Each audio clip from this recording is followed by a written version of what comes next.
मिथिगारा सोरबा होनो हारि दैदेनगिरि मानाव गिदिर मानसिखौ बेफारि जेराव गाबनाय गैला सिमाङा जाफुंजोब्बाय CEM काप दुरां कापखौबो जोंनि जायगायाव लाबोबाय TITगा 27 रेकगनाइजनाय जाबाय जोंनि रायजो राजाफोरखौ लानानै गाजा गोमजायै दिनै नमिनेसनखौ होफैनाय जाबाय सालाकाटि बियाबनिफ्राय जोंनि जे पार्टी बे पार्टीया आंखौ सालाकाटि बियाबाव बिजाथि होनानै सालाकाटिखौ उद्धार खालामनांगौ होननानै दिनै जोंखौ बेहाय MLA थासेयावबो सालाकाटियाव गेलेनो थाखाय आंखौ खाबु होदों एबा आंखौ बिथोन होनाय लेखायै दिनै आं सालाकाटिनि थाखाय नमिनेसनखौ गथायदों सालाकाटिखौ जोङो एबार जेरैखि जाया उद्धार खालामनांगौ मानोना नैथि खेबनि प्रमद बर'नि जे सरकार बे सरकाराव सालाकाटि समस्तियाबो जाहाथे थाफानो हायो मानोना सालाकाटियाव गोबां खामानि मावनो गोनां दङ नोंथांमोना नुयो जे गुबुन गुबुन समस्तिफ्राव गोजौ थाखोनि सोलोंथाइ फसंथानफोर दङ कलेजफोर दङ इउनिभारसिटि दं बायदिसिनाफोर दङ नाथाय सालाकाटि समस्तियाव जोंहा डिग्री कलेज गंसेबो गैया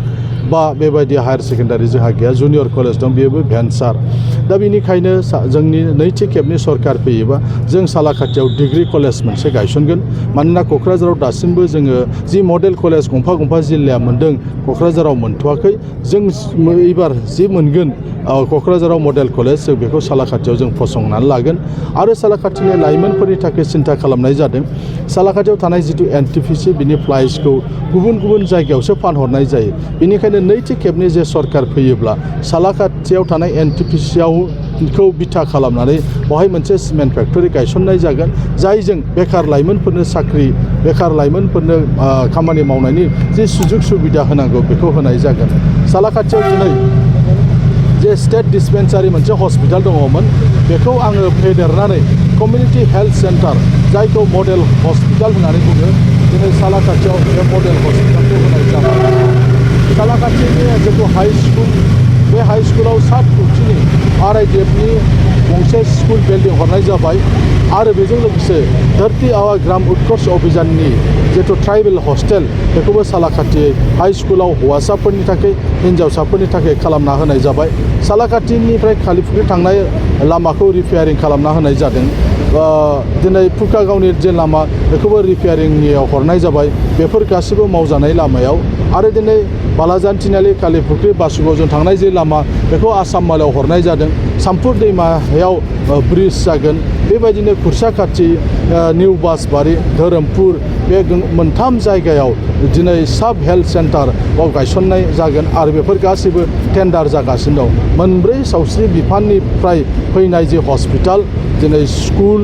लामा बायदिसिना सालाकाटिनि समस्तियाव जोङो मावगासिनो दङ सालाकाटिनि 50%आनो आंनि 30 नं क'क्राझार समस्तियाव गोलैयोमोन बेवहाय गोबां जौगाखांनायनि हाबाफारिखौ थांनाय 4 बोसोराव आं मावबाय थादों आरो आसामाव डिलिमिटेसन जानायनि उनाव सिडलिनिफ्राय जेफोर ओनसोला आंनाव फैबाय बेयाव बोसोरसे आं खामानि मावनो मोन्दों बेनिखायनो बे बोसोरसेयाव लामा